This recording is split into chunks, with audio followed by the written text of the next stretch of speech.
pleasure that I, Dr. Mukta H.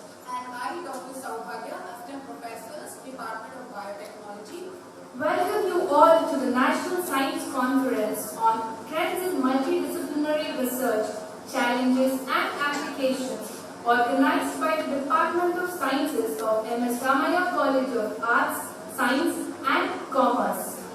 ಇಲ್ಲಿ ನೆರೆದಿರುವ ಬೌದ್ಧಿಕ, ಶೈಕ್ಷಣಿಕ ಮತ್ತು ಸಂಶೋಧನಾರ್ಥಿಗಳಿಗೆ ಹಾಗೂ ಹೆಚ್ಚಿನ ವಿದ್ಯಾರ್ಥಿಗಳೆಲ್ಲರಿಗೂ ರಾಷ್ಟ್ರೀಯ ವಿಜ್ಞಾನ ಸಮ್ಮೇಳನಕ್ಕೆ ಆತ್ಮೀಯ ಸ್ವಾಗತ.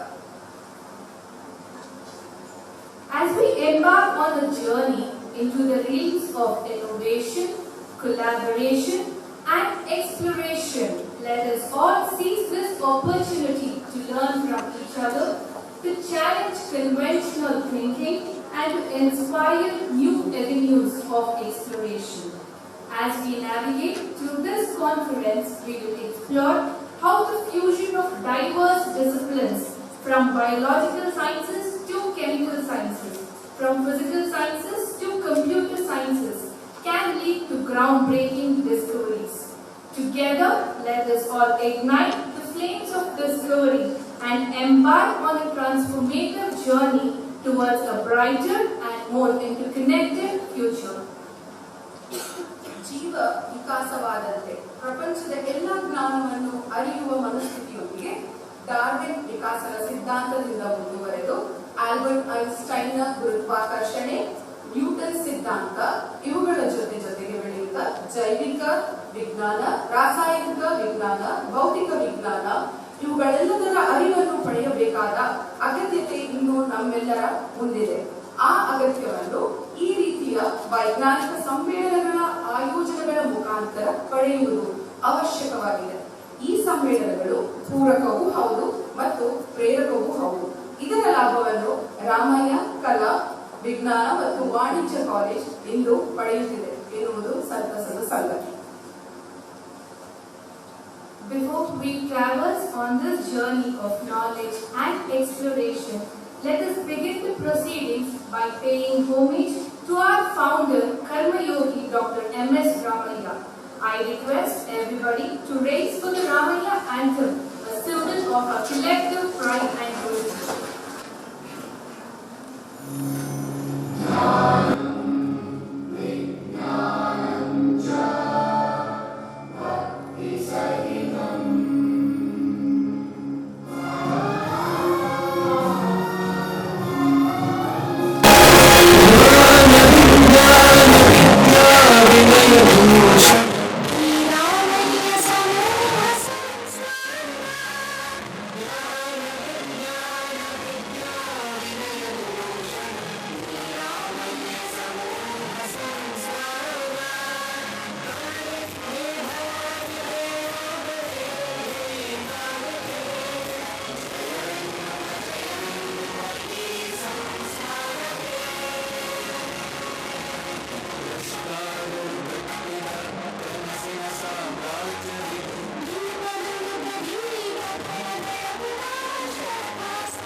ಪ್ರಾರ್ಥನಾ ಗೀತೆಯನ್ನು ನೆರವೇರಿಸಿಕೊಳ್ಳಬೇಕಾಗಿ ಕುಮಾರಿ ಸಾಯಿ ಅಚ್ಚುಗಳನ್ನು ಕೋರುತ್ತೇನೆ.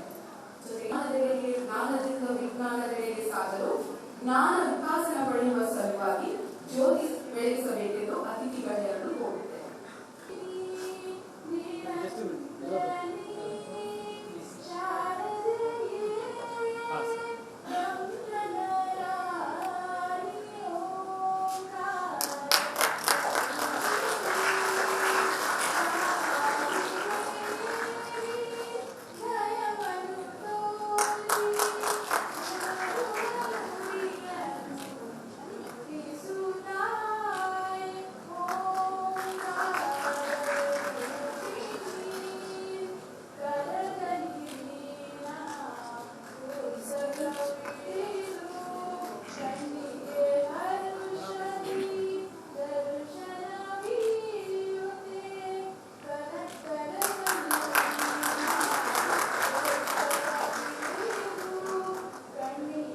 അങ്ങോട്ടേക്ക് ആയി.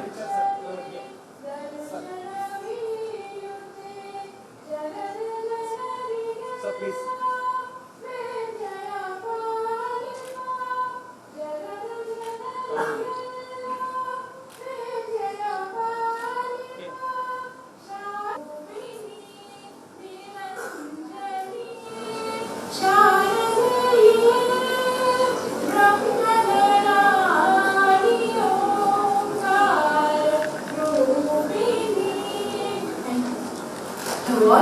Now I invite our principal, Dr. Vatsalaji, to set the tone for enlightening the gathering with a welcome address.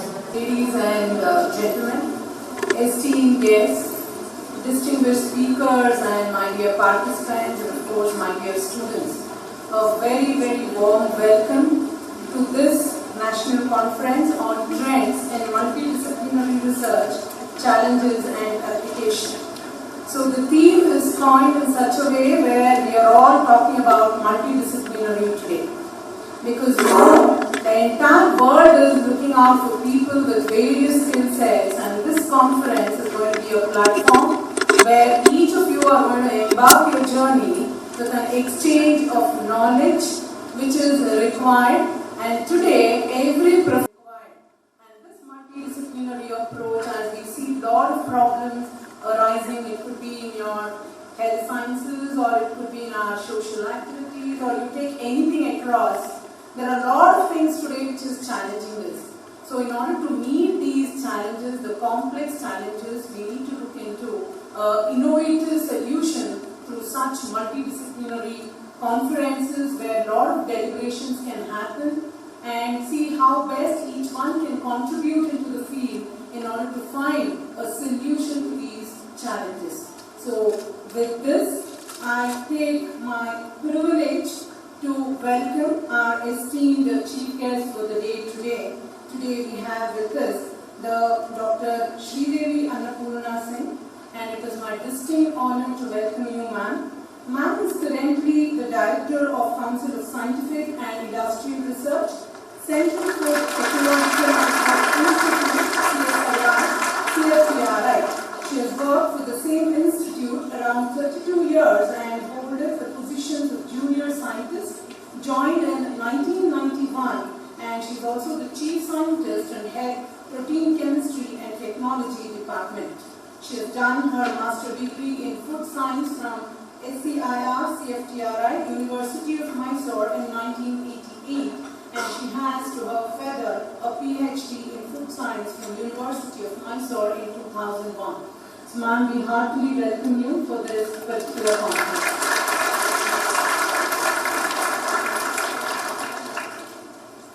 We have one more keynote address. I call him as the chief guest again here, who has come with a lot of experience and exposure. I think definitely is going to add value to this conference. So today it's a great pleasure and an honor for me to extend a warmest welcome to Dr. V.S. Shankar Narayan Rao, a distinguished figure in the realm of neuroscience and academician.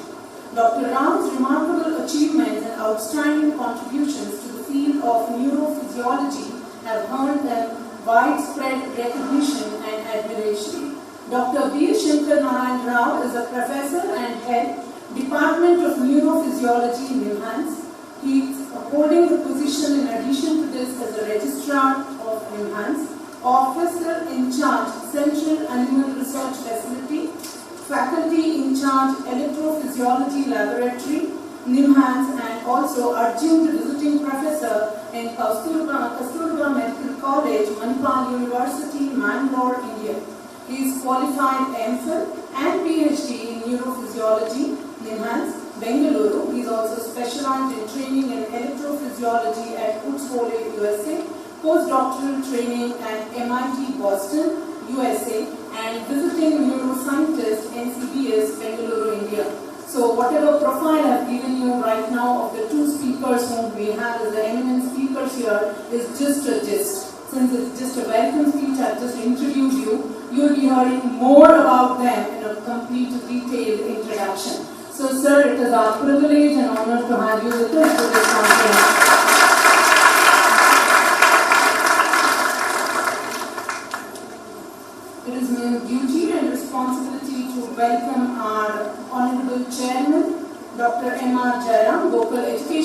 Foundation, and also our Delivery Director, M.R. Jankiram and M.R. Kodanram sir, for this conference in their absence here, and they have led an immense support in putting across this conference to us in a very successful way, so we welcome them in their absence.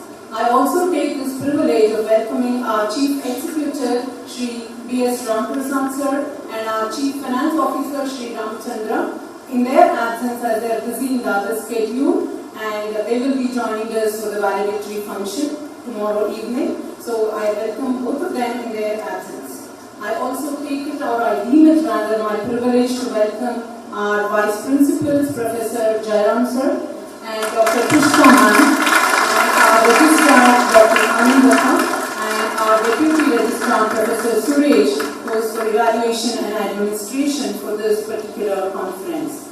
And of course, I'll be failing if I'm not inviting our R&D head and advisors, both Dr. Chandrayapa sir and Dr. Savita ma'am, and as a team, they have worked tirelessly for this conference. So welcome to both of you ma'am to this, sir and ma'am, to this conference. I also welcome our IQAC coordinator, Professor Vijay Lakshmi, for this conference. And of course, all my organizing secretaries, all the HODs of life sciences and physical sciences are present here, along with their faculty team who have worked thoroughly in putting such a successful conference here with the kind of crowd we have. It speaks how they have reached the vision of this particular conference. So thanks to all the HODs, and I also thank all the HODs who are present of the various other departments here for being here with us for this conference. And of course, I thank all the participants who have come from various colleges and across institutions here for making this conference a successful through your presence. And I'll be failing if I'm not thanking my technical staff, my admin staff and supporting staff who are always there in all the prizes what we have for hosting any of the events in this college. Thanks to them. And I also thank my dear students, volunteers who have been working and running pillar to post. It is very much visible. They are making this conference a very successful one. And all the student participants of various other colleges and our post-college, thank you once again. Thank you, ma'am. I would like to welcome our principal, ma'am, with a sapling. Welcome, ma'am. Now let us gain the insights into the significance of this conference from our Vice Principal, Dr. Pushpa H., the convener of the National Science Conference. And of the dais, participants and my dear students, it gives me an immense pleasure to give an insight on the National Conference on Trends in Multidisciplinary Research, Challenges and Applications, organized by the Departments of Science of MS Ramaiah College of Arts, Science and Commerce. I am highly thankful to the management of the college for giving us the permission and supporting us and guiding us throughout the conference. My heartfelt gratitude to Professor Arvind Deshmukh, President, Microbiologist Society, India, for guiding and collaborating with us for organizing this conference.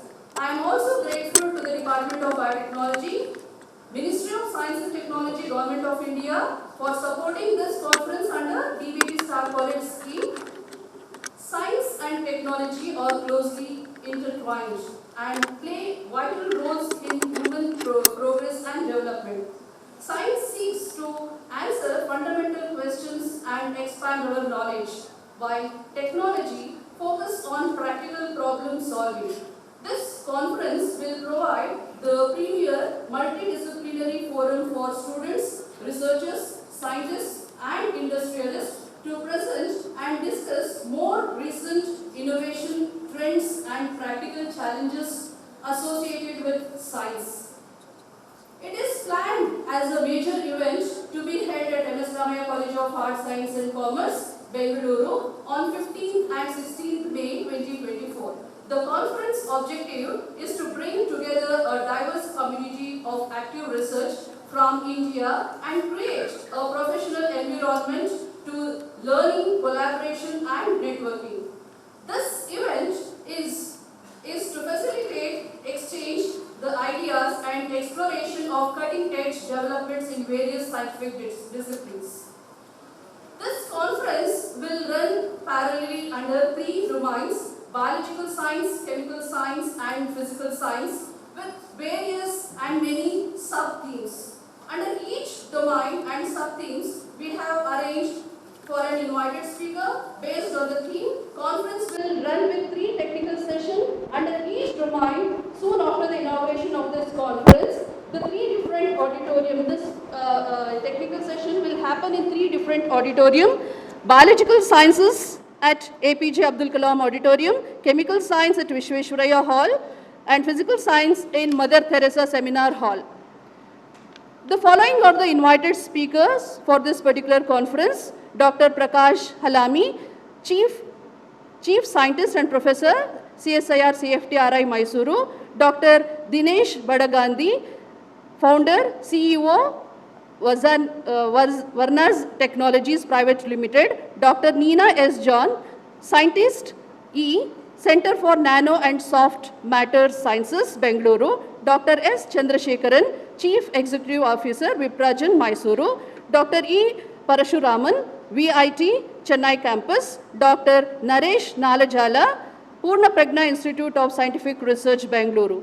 Each of the technical session will be chaired by eminent professors in and around Bengaluru. Following are some of the professors who are going to join as and chair the session: Professor P. Mehboob Basha, Professor, Department of Zoology, Bangalore University; Dr. Kumudini, Professor, Biotechnology, Jain University; Dr. Lakshmikant of Ramaya College; Dr. Arun Mathais, Professor, Microbiology, Maharani's Cluster University; Dr. Ali, HOD, Department of Computer Application, Presidency University; Dr. Girish Kumar, Professor, RV College, Engineering, Bengaluru; Dr. Maila Rappa, Assistant Professor, Department of Chemistry, Bangalore University; Professor D.C. Mohana, Microbiology Department, Bangalore University; Dr. Mohan Kumar, Department of Food Science, St. Joseph's University; Dr. Mrunalini, Department of Biotechnology and MKRV College; Dr. Kottam Nagaraj, Department of Chemistry, RIT; Dr. Hari Krishna, Department of Chemistry, RIT, Dr. Srinivasa, Scientist, C, Soft Condensed Matter, Raman Research Institute; Dr. Manjula, Department of Biotechnology, Rewa University; Dr. Jolita, Department of Biotechnology, Maharani Lakshmi Amani College.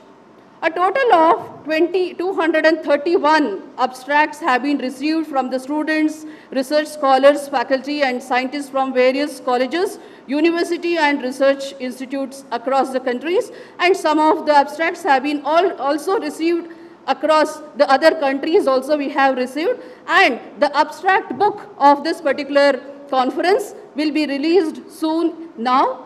I am very thankful to the principal, Dr. Vatsala Ji, the advisory committee members, Dr. Anandappa, Registrar Academics, Professor Suresh, Deputy Registrar, Admin and Evaluation, Professor Jairam, Vice Principal, Dr. Savita, Professor and Advisor, Dr. Chennarayappa, Head of R&D, Dr. Ramesha, Professor, Biotechnology, Organizing Secretaries, Dr. Prasanna Kumar, Dr. Lakshmikant, Dr. Surendra, Dr. Prasanna Srinivas, Dr. Naveen Kumar, Professor Basavaraju, Professor Soumya, Dr. Radha Dayanidhi, Professor Ramya Kumari, all the faculty members of the organizing committee, Mr. Hanmant Reddy, Mr. Rajnikant, the office superintendent, administrative staff, office and support staff for all their coordination, cooperation and support to organize this conference, and of course our students and the student volunteers for their teamwork. Hope this conference offers a crucial platform for students, researchers and industry professionals to exchange ideas. I am confident that the invited talks and the sessions will inspire meaningful discussion. A warm welcome to all the delegates and the participants, and happy stay in Ramaya throughout this conference. Thank you. ರಾಷ್ಟ್ರೀಯ ವಿಜ್ಞಾನ ಸಮ್ಮೇಳನ ಕುರಿತು ಮಾಹಿತಿ ಒದಗಿಸಿದ ಉಪ ಪ್ರಾಂಶುಪಾಲರಾದ doctor ಪುಷ್ಪಾರವರಿಗೆ ಧನ್ಯವಾದಗಳು. I now request our dignitaries to release the conference e-proceedings.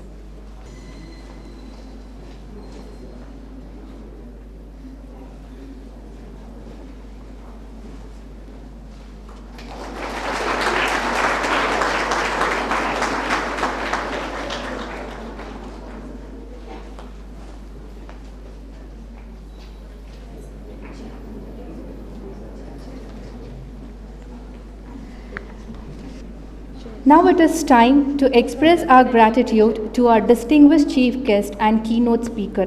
I request the dignitaries to felicitate them.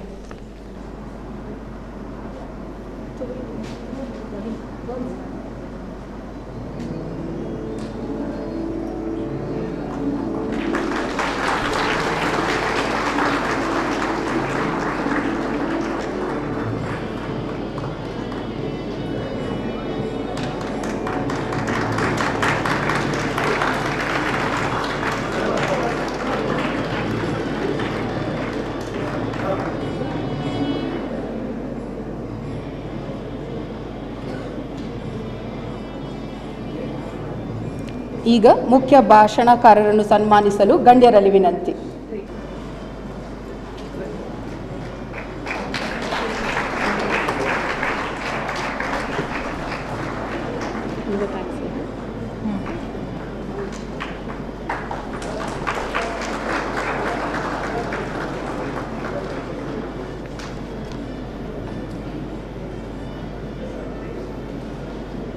Request Dr. Geetika Pant, Assistant Professor, Department of Biotechnology, to introduce our esteemed chief guest, Dr. Sridevi Annapurna Singh. Very good morning to all. It's an honor and privilege to introduce our esteemed chief guest, Dr. Sridevi Annapurna Singh. Ma'am has taken over as the director of the CSIR Central Food Technological Research Institute, Mysore, on Jan 9, 2021. After serving at the same institute for 3 decades. Her academic journey began with a Bachelor of Science and Master of Science in Food Technology from the University of Mysore. Dr. Sridevi Annapurna pursued her PhD supported by a DAT fellowship at the University of Hanover, Germany, ultimately earning her PhD in Food Science from the University of Mysore. With a solid foundation in academia, Ma'am transitioned into the food industry where her roles in product development, quality assurance and production contributed to the successful of various commercially viable food products. Her research pursuits spanned several domains including the development of fortified supplementary foods to combat undernutrition, enzyme-assisted preparation of protein-rich products with improved digestibility and exploration of nutraceuticals, in combating health issues like obesity, inflammation, and diabetes. Beyond research, Dr. Sridevi actively engages in nutritional intervention programs aimed at improving the health of young children. She collaborates with women self-help groups to enhance the nutritional and hygienic quality of foods in government intervention programs. Additionally, she is committed to nurture talent, having mentored numerous interns, project assistants, and startups. Her contributions to academia and industry are evident in her extensive publication record, comprising over 55 peer-reviewed papers, 4 book chapters. She has supervised the successful completion of 6 doctoral students and is currently guiding 5 more. Ma'am holds 7 active patents, including European and US patents, 3 of which have been commercialized in the food industry. Her technologies have been disseminated to over 40 licensees, furthering their impact. Ma'am has represented her field internationally, serving as an invited speaker at events like the Knowledge Summit 2 in Lyon, France. Acknowledged for her outstanding achievements, Ma'am has been honored with awards such as the Dr. Rajamal Devadas Memorial Lecture by the Nutrition Society of India and an honorary fellowship from the Karnataka Science and Technology Academy. Her multifaceted expertise and strong commitment continue to shape the landscape of food science and technology. I now request our chief guest, Dr. Sridevi Annapurna Singh, to take over the session. Thank you.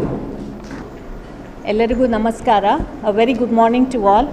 Dignitaries on the dais, off the dais, faculty, students, delegates, ladies and gentlemen. At the outset, I would like to thank the organizers of MS Ramaiah Institutions for their kind invitation to be here with you all today. It is indeed a pleasure that I am called to speak on this topic, trends in multidisciplinary research, challenges and applications. It is extremely timely and very appropriate in today's scientific world. However, I am not very certain that I will do justice to it. Let me make an attempt. I love the theme also which was set for this about igniting minds and advancing science. Now, I started thinking, what is it that I can tell in a concise manner for 5 minutes? And I thought it is best that I stick to what I know little of, that is food. When I look back at my career or the institute I work for, which is the Central Food Technological Research Institute, if I were to tell you a little about that, it was started in 1950 in the city of Mysore because of the generosity of the Mysore Maharaja, who donated this princely mansion along with 150 acres for a handsome sum of 100 rupees per year lease to the government. And that is why we are in Mysuru, and forever thankful to the royal family, the Vadiyars. Now, why was this institute even started? Because in the backdrop of World War II and the Bengal famine, where millions of people died, it was realized that there should be addressal of both undernutrition as well as increasing the shelf life of food. Now, food is a perishable item. At the same time, it is a basic need. We all know that. But how do you increase the shelf life to such an extent that even the soldiers who are fighting at the border will get shelf-stable foods, which are both having the traditional taste and will not be contaminated either microbially or have chemical toxins in them because of spoilage? So, many of you may not be aware, but the very first problem that was given to the institute was to make infant food from buffalo milk, because there was a paucity of cow's milk in the country. When you look at 1950, there was no food industry, there was no dairy industry in the entire country. We were at ground zero. Whatever was milked was immediately sold fresh before it got spoiled, and it had to be consumed. The milk was actually milked into copper vessels. So there was a small amount of copper that would get leached into the milk because of being in that container. CFTRI scientists started looking as to how they can turn it into shelf-stable milk powder, so that the import of milk powder can be reduced, because in the newly independent India there was not sufficient milk powder. There was nothing. You had to import the entire amount, but we did not have that kind of foreign exchange to pay for it. And there was no Indian industry. These were all the multinationals who were doing this business. And everybody said that it is not possible to make it from buffalo milk. The reason is, buffalo milk has higher fat content, it has a higher protein content, almost double of cow's milk. So the infant who drinks this is not able to digest that milk.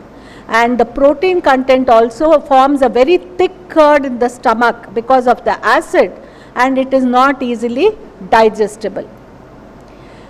So you had to partially skim the fat, but then what is already higher protein will become even higher in the skimmed milk. Add to that this copper vessel which was being used to milk the buffaloes was also leaching the copper into the milk, which means that when you dry the milk, the copper content goes up higher. And the infant can have toxicity over a period of time if the same powder is being given again and again. Now, there was also contamination coming into the milk because hay used to be used to cover these vessels. And you know that hay will be contaminated with soil, with cow dung and so on. So, it started with tinning the copper vessels, and then the milk was put into that. It was brought into the institute, partial skimming was done, and then it was buffered with salts, and sugar was added to reduce the protein content, and finally it was fortified with vitamins and minerals, and then it was dried. This technology was marketed in the brand name Amul. It gave rise and gave birth to the dairy industry in this country. I am sure there is not a single person in this hall who has not heard of the brand name Amul.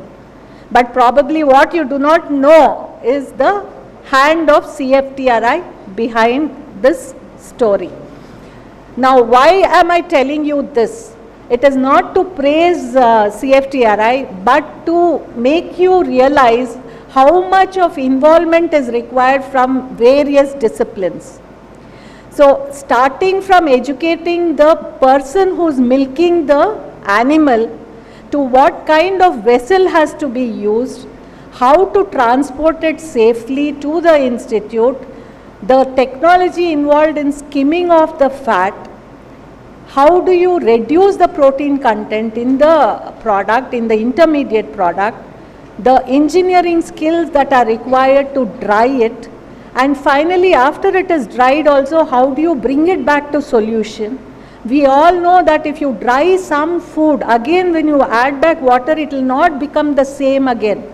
It could be because the protein characteristics have become different. It could be that the starch has got modified, doesn't matter. But you will not get back the same food. So it is a huge technological challenge. How do you package this? I am sure many of you who have eaten maybe a puri for breakfast, in the evening you will not like the same puri even if the best chef has cooked it. The reason is the sensory quality changes. There are so many chemical changes that are happening over there. So, although today in the market you find many people claiming to be marketing a lot of foods just because they are the best cooks at home, the food technologist knows the challenges as to what you have to do to have shelf stability of 1 year for that food, that when you reheat it, it still tastes the same as if it were freshly made. So these are some of the things which require a lot of multidisciplinary people to come together to find a solution. So when you look at the evolution of science also, it started with people trying to specialize more and more in certain fields, and they became highly specialized in that. Somewhere in the middle of 20th century, they started realizing that you cannot be a specialist kind, monodiscipline specialist, but you have to collaborate to find solutions if the science that you are doing in the lab has to find application as a technology in the marketplace or for society. And unless that is realized, there is no value for that science except that you have satisfied your curiosity. Scientists love that. We have an idea, we want to work towards proving whether we are right or wrong. We invest a lot of time. Fortunately for us, we get payment for satisfying our curiosity. We do our experiments and we try to prove this hypothesis. But ultimately, if society has to recognize that we have done a good job or not, and everybody, I'm sure every human being wants approval from society. We want to be acknowledged that we are good people, we are great people, and we have been worth living on this earth. So we have to find that application, which means that we have to translate it into a technology. For that, it is not sufficient that I work alone in the lab with my students and publish papers. This story, what I told you about infant food from buffalo milk, it required sociologists, it required people who had experience as to how to transport it, it required machines, so engineering was there, chemical engineering was required. We required nutritionists to understand how much of fat, how much protein, how much vitamins, minerals have to be given to that baby. It required technologists to understand what should be the tension of the curd that is right for the baby, so that when it drinks that particular milk, it will not cause colic or other problems. It required packaging experts. And finally, it requires marketing, branding, and so on, scale up. All of these go into one scientific discovery that is translated into a technology. And therefore, like I said in the beginning, it is all the more important that such seminars and conferences have to be organized so that we all come together and we are able to discuss and find solutions. During COVID-19, we had great scientific talent, we had capacity to make vaccines. What we did not have at that moment were the PPE kits, suits, we did not have vials for putting the vaccine in it, we did not have sufficient number of masks. So that again is an example as how you require, just like flower bouquet. If you have a single flower in it, it does not look as attractive. But when you have multiple kinds of flowers and you have some greenery, you have all colors in it, just like the rainbow, it looks beautiful. For a successful scientific technology, probably every discipline has to come together so that we are multidisciplinary and we are able to get a solution in the shortest possible time. So, now in the middle of the 20th century is when we started realizing this, and more collaborations started between the scientists. It was not necessarily restricted to the same institution or to the same country, but across, and that is the beauty of science. However, there are challenges in multidisciplinary approach. One of it is that when you have various specialists sitting together, they don't necessarily understand each other's language. Each one has a different approach to the problem that they are solving, even if it is the same problem. And each one thinks that they know best.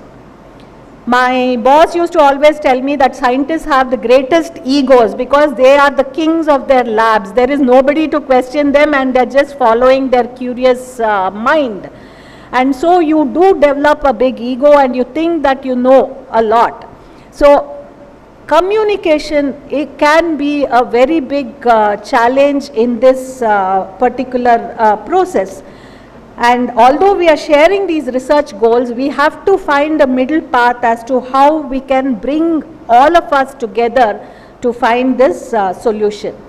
Another example I would like to give is about the millets. Just last year, we celebrated the International Year of Millets. Now, India is the largest producer of millets. We are the world leader. We produce around 19% of the millets. Now, the government of India has this idea that India should be the producer for the entire world. Now, millets, if you look at it scientifically, there is a problem that you cannot keep it for a very long time. The reason is that the bran layers of these grains, that is the outer covers of these grains, are having a very active enzyme called lipase. And this lipase leads to them becoming rancid. So as long as it was only local, you are producing ragi 10 kilometers away, you bring it to the market, you buy it, you make it into flour, you make the mudde or the roti and you consume it, it is fine. But if I want to make it for the world, I have to make the ragi flour today. 10 months from now, somebody is going to be using it. At that point in time, it should not have off flavors. It should still have the same nutrition that was there in the ragi. It should be sensorily attractive. People who are not used to eating ragi from childhood should still feel that, yes, I want to eat this. So the sensory appeal has to be there. Many of us do know that the gut microbiome is formed because of the diet that we are eating. So if it is unusual to our diet, it can cause certain issues in the beginning if we are not used to it. So we have to address this. So just looking at all of these problems, you will realize that you require good agriculture background people who will grow the right variety of ragi. Not necessarily which will give good yield, is insect resistant or drought resistant, but which we can process. So processing is different. That variety which we can process very well is what we need to grow. Then we have to address the lipase activity that is there in the grain. So you require people who have knowledge of molecular biology and biochemistry. You require engineers who will be able to process that grain, make it into a flour of the right particle size. Then you require technologists who will make the right kind of recipes which will taste good when the consumer is going to buy that product and eat it. Then you need people who have knowledge about safety, food safety, because often there are some contaminants that are coming. There are fungal toxins like aflatoxin that will be there in the grain if it is not stored at the right moisture content, and so on. You need methods to actually evaluate this. So you need people with chemistry, you need all of these people to work together. Then you need packaging people who are able to package it well. You need nutritionists who can say, okay, it's very easy for us to look at a packet and say that this is anti-diabetic, right? But you should know whether you should eat 2 rotis or 4 rotis. So there is what we call as a glycemic load also. It is not just the glycemic index. Ragi may be low glycemic index, but if I eat more than what I should be eating, again the blood glucose content will go higher. If I remove the bran layers and the fiber there, the glucose spike is more. So we need people to, all of us have to sit together and we need to address this. Only then can government policy be made in such a way that India can become the global leader for marketing certain food products. Unfortunately today, though we are world number 1 or 2 in most of the agri products we are producing, most of the agricultural commodities, our processing is very, very poor. So in some of the sectors like fruit and vegetables, we hardly process 7%, somewhere 3%, which means that up to 40% goes waste. Now, many of the youngsters here, I am sure, are worried about the climate change that is happening. Believe me, it is agriculture that uses the maximum amount of land, the maximum amount of fresh water that is available, maximum amount of greenhouse gases are being produced because of the agricultural practices. So, in this scenario, if we are wasting as much as 30 to 40% of food that we are producing, which will again cause climate change. Just imagine the kind of resources that we are wasting. So we need to process it, but we need to optimize it. For that application, definitely every single, even economists are required. Everybody, the geographers are required. All of you have to sit together to find solutions. And therefore, again, I reiterate that I am very happy to be present over here. Having said this, some of you youngsters who are going into research, now there are two kind of multidisciplinary approaches that can be had. Either a group of experts from different fields come together and sit, or it can be that I, who am a researcher, go on trying to become an expert in all the various fields that is required. While it is slower, it is also high risk for youngsters, because first you need to obtain recognition in your field, and only then you can diversify. Now, if you go for the first approach where different experts are coming, it is a challenge to the team leader. Not only they will require very strong communication, but there has to be commitment. And in today's world, we seem to talk a lot more than we seem to commit to the cause. So many successes we find that not only communication but commitment to understand and work for a management approach of the problem is extremely, extremely important. Now, having said all this, when we come to nutrition also, for example, the COVID has made us understand how diet and disease are interrelated and how we need to pay attention to our diet. If you, we also realize that our traditional food practices are very, very important. For example, curcumin, which is coming from turmeric that we use every day in our household, has many medicinal properties.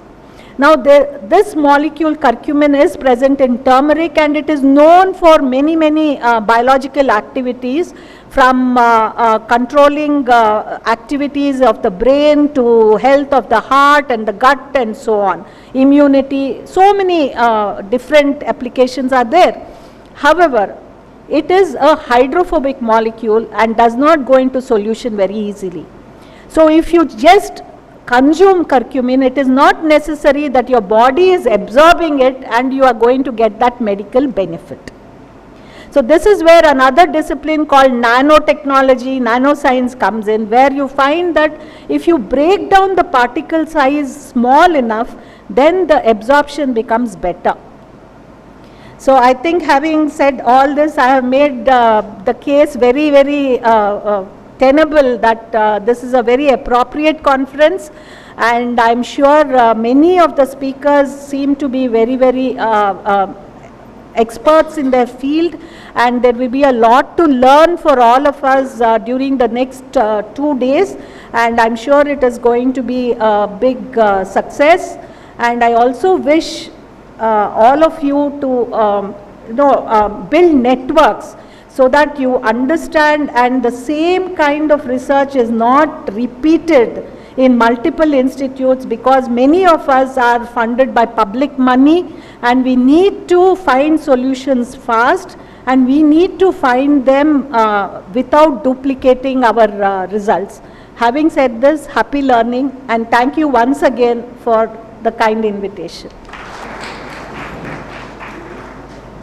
Thank you, ma'am, for sharing your valuable insights on the significance of multidisciplinary research. I now request Dr. Panchami, Assistant Professor, Department of Chemistry, to introduce our esteemed keynote speaker, Dr. Shankar Narayana Rao.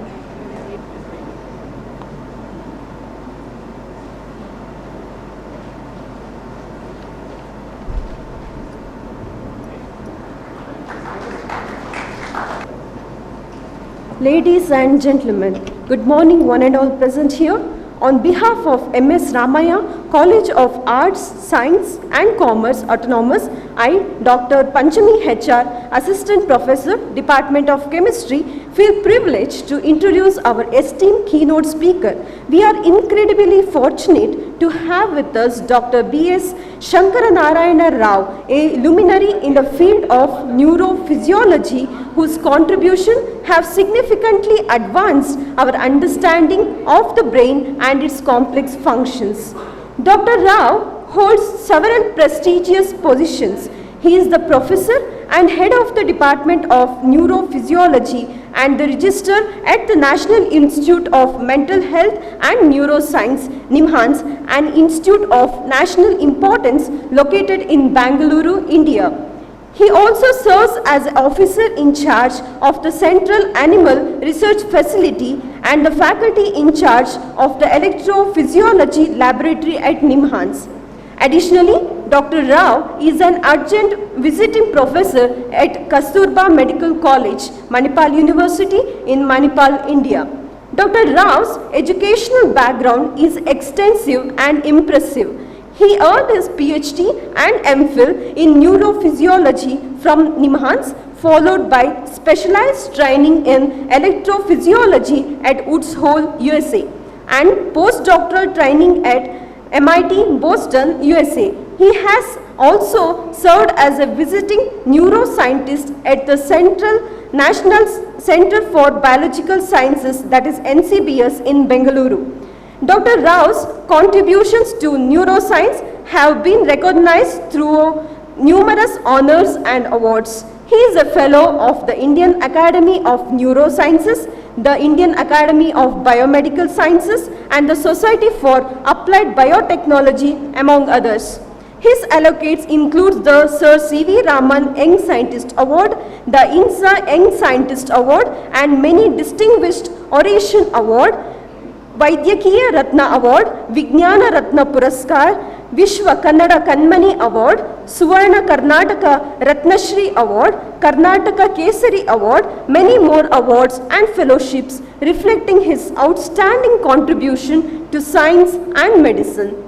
He is a reviewer of CSIR, ICMR, DBT, DRDO, NIH, United States, Israel, Binational Science Foundation, USA, IUSSTF, GYAN, WBT, DBT, and DST projects. He is also a reviewer of 42 international and national journals. He is a member of SFN, IBRO, ISN, APSN, MCCS, NICI, IAN, PSI, APPI, ISCA, IABMS, NISI, BRSI, SABT, ASSOIP, etc. Currently, he guided 52 PhD and MPhil students. His research focuses on critical areas such as cellular and molecular mechanism of learning and memory, amelioration of cognitive deficits caused by stress, epilepsy and depression, and the activation of resident stem cells in the adult brain to treat neuropsychiatric disorders. Dr. Rao's collaboration with Nobel laureates like Professor Susumu Tonegawa and Professor Eric have greatly enriched our understanding of these fields.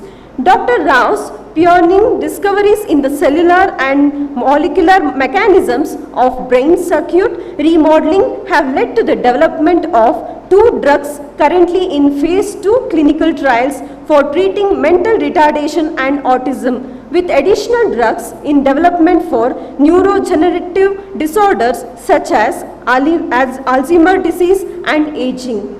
With more than 160 high-impact publications, 58 book chapters, citations more than 14,000, H-index of 38 to its credits, numerous keynotes and invited lectures delivered globally, and significant contribution to scientific journals as an editor and reviewer, Dr. Rao is a beacon of excellence in the scientific community. His work not only advances in scientific knowledge but also holds the promise of improving the lives of many through better treatment for neurological and psychiatric disorders. Please join me in welcoming Dr. B.S. Shankaranarayana Rao, a visionary leader in neuroscience, and he shares his invaluable insights with us today. I now request our keynote speaker, Dr. B.S. Rao, to take over the session. Thank you. Very good morning, ಎಲ್ಲರಿಗೂ ನಮಸ್ಕಾರ.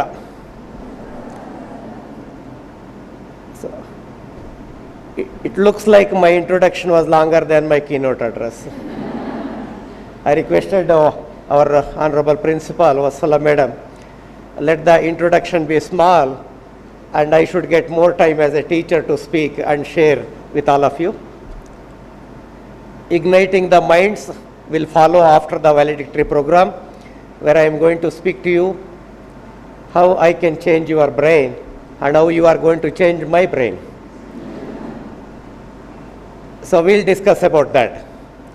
So coming to the theme of this conference, it's extremely important.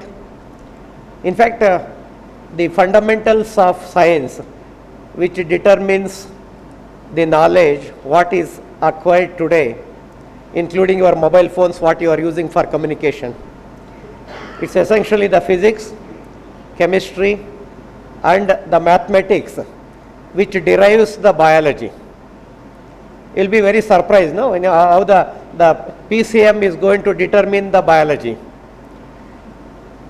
Since I work in an hospital, so the technology which has evolved over a period of time, which is truly multidisciplinary, the physics laws has been applied to invent the imaging facility, so we can scan the brain within 10 minutes. Now we also have the technology with the advancement of computer science and artificial intelligence. There's no need to open the skull to perform the surgery, and we have a gamma knife surgeries are performed without anesthesia. You take the patient inside and the surgery has been performed and brain tumor is removed without even cutting. And then the patient walks and he will go out. All this is possible because of the technology working collaboratively, irrespective of the divisions which we have in expertise. Our principal madam has mentioned, and also our chief guest, Professor Sridevi madam, has also mentioned that the scientists are very egoistic persons. So whenever there is a new knowledge, and that knowledge is always conserved by ourselves. Like my grandmother never passed on the keys to my mother, and the technology is very much there, and the technology which is developed by the scientists, it is imbibed and it is evolved over a period of time, and that remains with the scientist. Now this is the era. Even my teacher, when he was there, and he used to tell, hey, till we publish, don't ever speak about the science what we have done in the lab. So now I speak first the science what I am going to do before I publish. So it's a contrasting things because of the knowledge. And the young people are more creative than me. I have learned a lot from the students. So it becomes extremely important that the quantum of knowledge and the kind of knowledge which has imbibed and acquired over a period of time by our respected teachers, that has to translate into the students. They have to transform their minds. They have to acquire that knowledge which is going to change the world. The best example is the central institution, that is the CFTRI Mysore, which transformed the lives of many people, madam. The CFTRI's contribution for the defense services is very, very extraordinary.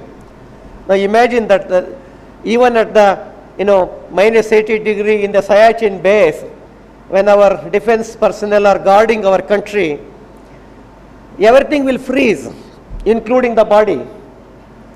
But the technology which has evolved by the CFTRI, which makes the food viable, nutritious, so that our soldiers can survive.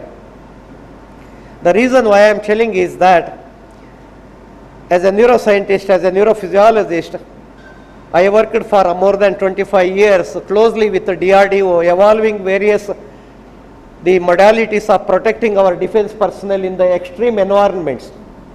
In fact, I have 3 labs in 3 different bases. After 50 years, I have reduced my travel to those places, 18,500, 13,650, and then in the Chandigarh base. So that means, as a biologist, what I have learned in my lab, until unless it is translated and put into the public use, it's of no use. You are a good cook, but once you cook, you have to serve the people. Then only you appreciate. The scientist's job and the teacher's job is that we acquire the knowledge and we disseminate to everybody. And that happens through this kind of a conclaves, this kinds of a conferences, this kinds of a workshops.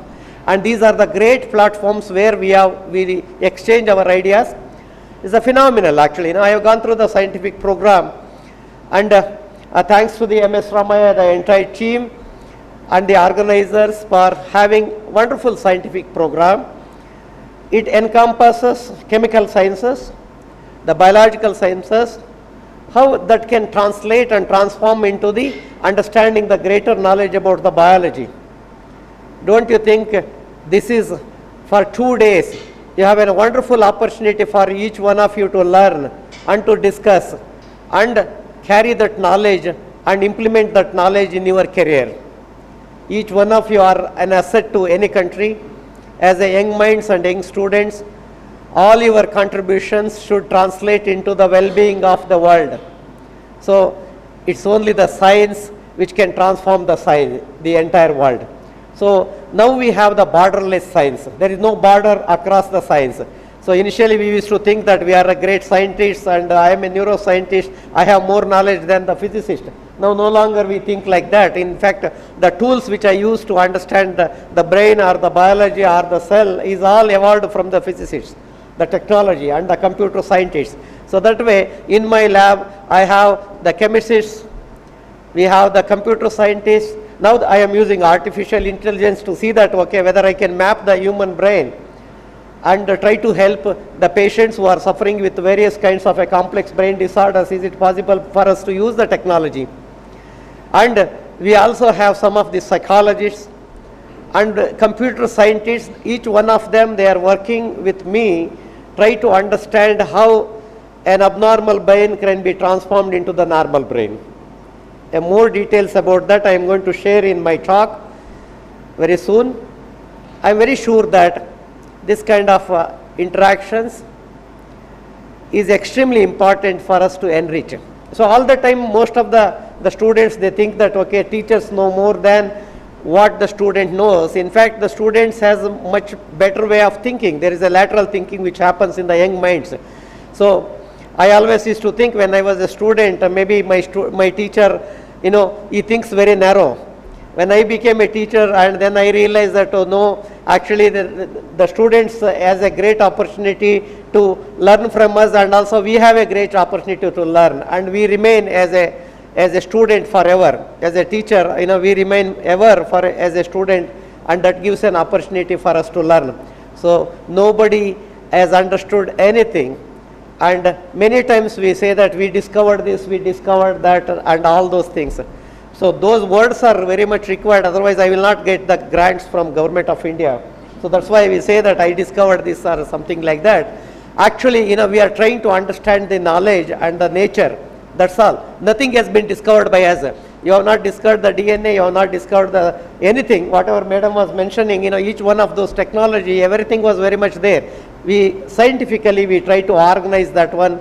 In a scientific fashion, we try to understand the nature. That is the duty of the scientists. And as a scientist, I feel very proud to be part of this conference. And we will have a much interaction. Please do interact with us.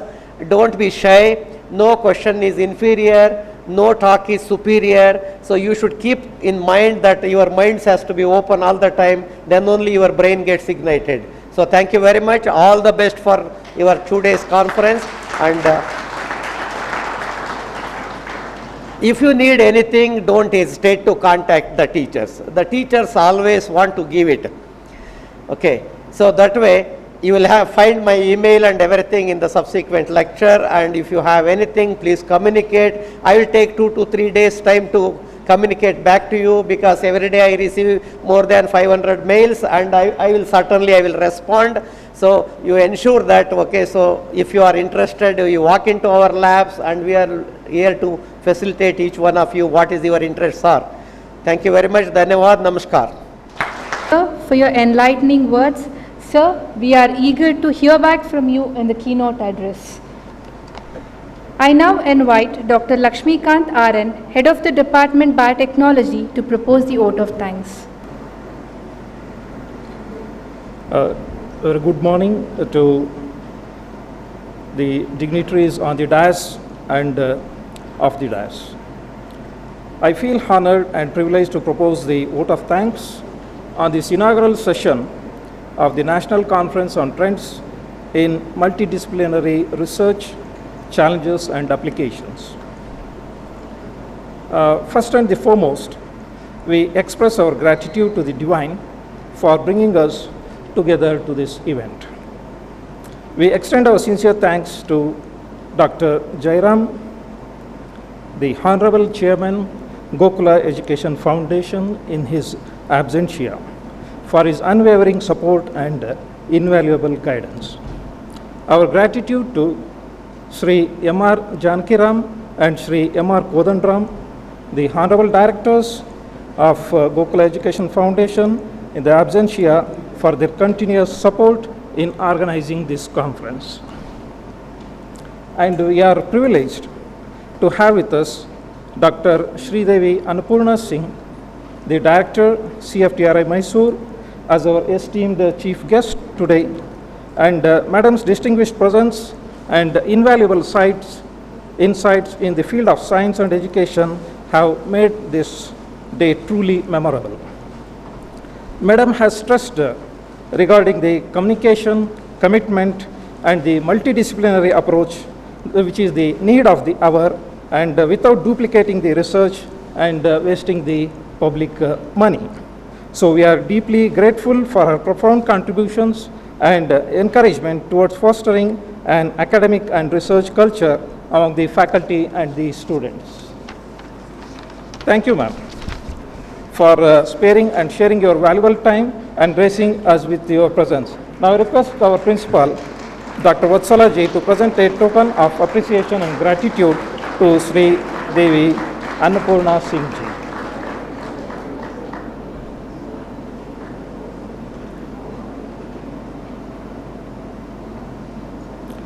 I also extend my heartfelt thanks to our keynote speaker, Dr. Shankar Narayan Rao, Registrar, NIMHANS, Bangalore, for addressing the gathering and highlighting the interdisciplinary approach so that we need to deliberate during this conference. Now I request our principal, Dr. Vatsala Ji, to present a token of appreciation and gratitude to Dr. Shankar Narayan Rao.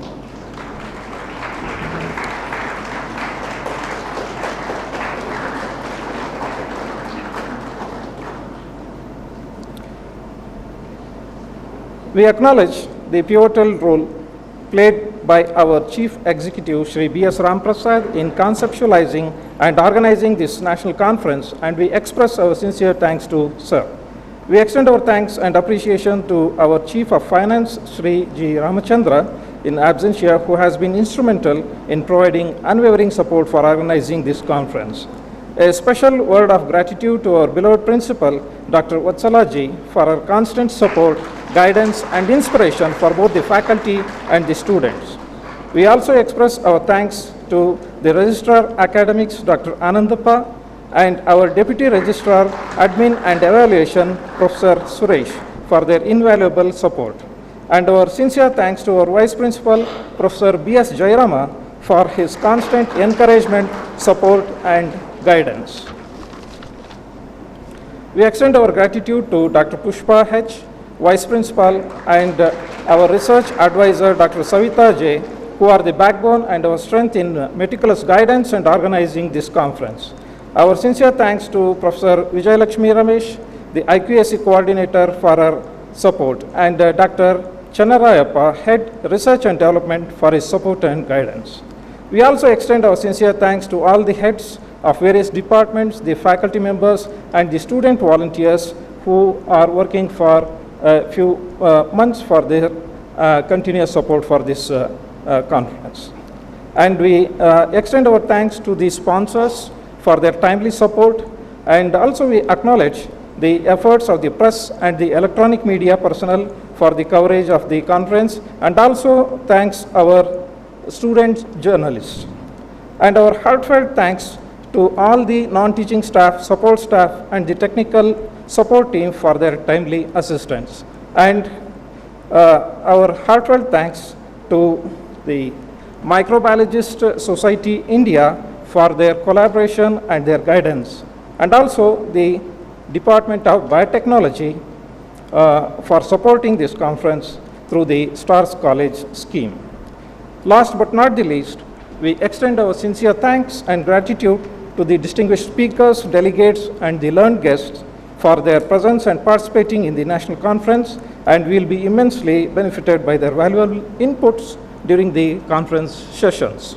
And thank you once again, and we look forward to an extremely productive two-day conference. Warm regards and thank you to 100.